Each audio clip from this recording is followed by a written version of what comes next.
Dada. Shika njua. Kwa hiyo unishike. Marufuku kunishikatia siku nyingine. Na kuheshimu watu heshimiane. Dada samani. Hapo ulipopataka hapo. Jana tu watu wametoa. Kuchoma takataka hapo. Hapa pana kuhusu. Hapa kwa babako.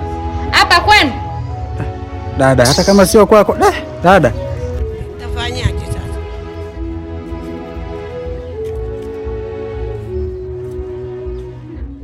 Yaani Dar es Salaam mzima unaweza kuzunguka usipate chumba kama hichi. Kila nikimpigia simu hapokei. Sana mna hii inakuaje? Yaani huu uzembe mwingine huu. How are you? Hapo unazingua ujue. Wewe kama hichi chumba ulikuwa ukitaki ungesema bwana, mimi unanichelewesha jua linanipiga bwana. Hamna, sio hivyo dalali, kuna mtambo hapo umenichelewesha. Sasa Edward Mkuchika mwenyewe mkuu wa mkoa wa Dar es Salaam alikuwa anakitaka hichi chumba. Chumba unapanga masofa hata 6. Unachukua kwa wako wote unaujaza mule mnafanya maisha. Acha maneno mengi. Nishakwambia kuna mtu alikuwa ananichelewesha hapo. Sio sifia sasa kwa chumba, taka tukakione mambo mengine yaendelee.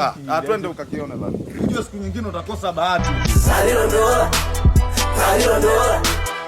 Aliondola sunenatuga. Aliondola. Oh my God.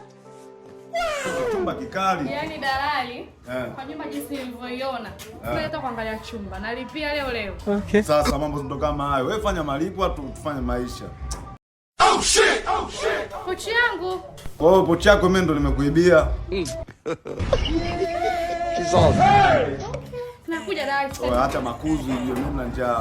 Wewe acha usistadu, njoo ulipe bwana, mimi na njaa zangu juu. Oh shit. Okay. Mungu akitaka kukupa, asubiri uko wapi. Popote ulipo, hata uwe polini, unapata hapo hapo. Wewe kaka. Kumekucha. Samahani, kwenye mfuko kuna pochi yangu. Goodbye.